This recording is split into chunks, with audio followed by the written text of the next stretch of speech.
Welcome into the latest edition of ESPN FC. What a day we have had in the world of football. Kay Murray, Shaka Hislop and Stevie Nicol here in the studio. And of course, all the build-up is to the big game that is coming up tomorrow. El Clasico with Barcelona taking on Real Madrid.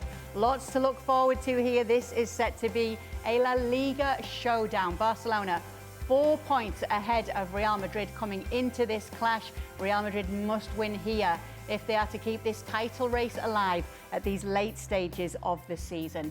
In Barcelona for us, we have Dan Thomas, we have Luis Garcia, Craig Burley, and even Steve McManaman has joined them.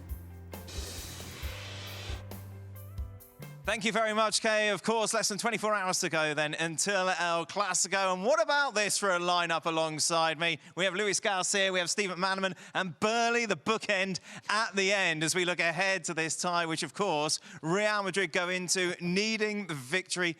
It's weird because normally, like, we've got the show tomorrow, it's an hour and a quarter build-up. You're kind of like, what are we going to say? How are we going to fill that? But there are so many different talking points going into this tie. But, Craig, the main one is Real Madrid have to win it. They have to win it, and somehow they're going to have to play better than they have done to win it. And somehow they're going to have to defend with a, shall we call it a makeshift defence? I mean, it's all over the place. Most of their big defenders are injured. And you've got a Barcelona team who, you know, they had that 120 minutes and that disappointment. But you get the feeling they're going to pick themselves up and go again. Lots of energy in that front line. How are they going to stop them? So how are they going to stop Barcelona and then implement their game onto Barca, which they've struggled to do to other teams? So, yeah, I mean, at the moment, it's looking like this is going to be Barca's game. But in any derby, as we all know, that can change. And Arda Güler looks like the bright spark who makes things happen for Madrid, which is really nice because he had a really good summer, didn't he, for Turkey, and he hasn't been utilised as much. So when he has been called upon, the fact that he's answered it, I think, has been exceptional for the young man. We know Barcelona's record against Real Madrid coming into this. 3 victories this season. No one's ever won 4 Clásicos in one campaign. For Real Madrid, they'll be looking at that second half, won't they, in the Copa del Rey final, as their inspiration as to how they can get at this Barcelona side. Can they do that from the off, and can they do it for 90 minutes? Can they, or they have to do it? I mean, because if Real Madrid's plan is just to sit at the back and wait to see if they can in a counter-attack, that they've done that. They tried that and didn't work. So I think that if I will be Ancelotti, I will tell the players, listen, have a look how we played, the intensity, the desire, the determination that we had in that second half, and we can beat them. We can beat this team because we got the talent, we got the quality up front to do it, and Arda Güler, that is being kind of the spark in the late games, he can give you the extra quality into the middle of the park, to have the ball, to have the possession, and also that last pass that is missing at Real Madrid in the last third. So, yeah, I think that the intensity has to be there, and after that, of course, the talent of the players, but Real Madrid needs to do something different. Ancelotti's a great coach, as we all know, one of the most decorated ever, and he's always been able to find an answer, apart from this season, really. He searched and searched from match day 1, and they've sort of stumbled around on different formations, different players.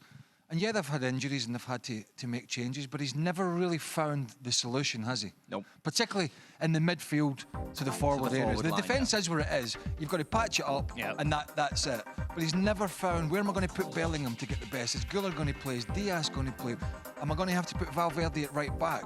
Can I play a front 3 in the bigger games? He's had all these questions and he's never really been able to find the answer. For Barcelona, Maka, they come into the game, obviously, after that dramatic Champions League semi-final against Inter Milan. How does that play into this game? I don't. I think the game speaks for itself, Dan. So they know what they have to do. But the fact that they've been so dominant and dynamic up front, they normally just have to go out and play their game, don't they? They're at home, they've got the crowd behind them.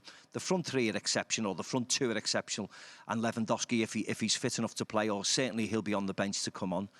Madrid are weakest in defence. They've got a makeshift defence. That's what they have to go. They just have to go and outscore Real Madrid, which they've shown they can do on 3 occasions this year. We're not going to see Barca park the bus. No, I don't think so. No, because for good or bad, that's Barcelona. That's the style. And it's true that we analyse why they don't get that kind of solidness at the back when they need it. We saw it against Inter. We've seen it during the season that at certain moment you continue making the high line, you continue committing players forward, and you kind of get exposed and you concede goals. Why they don't change? It's because that's the Barcelona style. That's Hansi Flick structure, the idea, and he doesn't want to change. And it doesn't matter what is going to happen tomorrow. He's going to play exactly the same way. That intensity, that high line, and giving spaces and probably getting exposed with Vinicius Junior and Mbappe. That's a big danger. Why hasn't it worked for Real Madrid this season, Maka? We saw Kylian Mbappe coming into a side that had already won La Liga and the Champions League. We were like, wow, this team can only get better. Yes, a number of things. Defensively, they've been decimated with injuries. No matter what you say, as much as you can't hang your hat on injuries all the time, they've been decimated at the back. And they never recruited in January to sort that problem out, the right-back area, the centre defensive area. They've got a problem at left-back as well, haven't they? They've had for years. They can't keep anybody fit. And the three up front hasn't worked. It hasn't worked. We were at the first game of the season against Mallorca. It didn't work then. As Craig said, they've tried, and I've always thought they play better when one of them's injured, one of them's on the bench. And whether that was Vinicius on the bench or suspended, Rodrigo and Kylian Mbappe played really well. I think they work better as a two. I don't think the three work hard enough as well, which is a problem. And you can get away with it against a lot of teams, but you can't get away with it against the best teams. And until Carlo or the new manager comes in and has the power to say to any of them, right, you're out, you're on the bench, or you have to work harder, or you have to show me this, I think they'll continue to have that problem. Everybody's been affected by the shunting around. Yeah. I mean, I'm thinking in particular. I mean, you would have no idea what the team would be tomorrow for Real Madrid, would you? On any given day, I have no idea what Carlo's going to go to. Is he going to play Valverde at right back?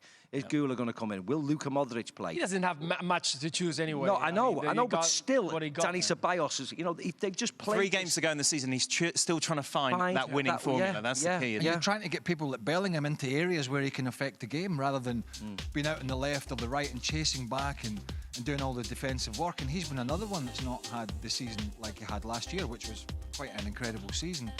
Always difficult to repeat that, but he's just not getting into the areas.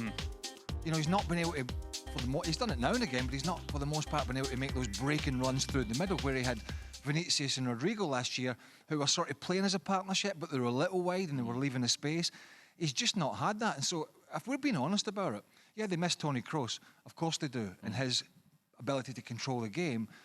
But the signing of Kylian Mbappe has posed a lot of problems and questions and where he's going to put the other stars. And unfortunately for Real Madrid, shunting those people around just has not worked. Because one way that you're going to negate your defensive injuries is stating the obvious, by scoring more goals than the others. But because of the problems they've had, moving these match winners into different positions, they've just not had the threat that they should have done to offset the problems they've got at the other end. All right, then. Well, Barcelona, of course, are favourites going into this tie. Luis, what sort of game are you expecting, and what do you think the score will be? Game, I think that we are talking about Barcelona playing Barcelona style, trying to bring that intensity. They are at home, they know what is on the stake, and I think that they're going to try to get that first goal to make Real Madrid going forward and maybe giving space for Rafinha, Lamine Yamal, and the runs from Firmino, Dani Olmo, the player who will be in the second line.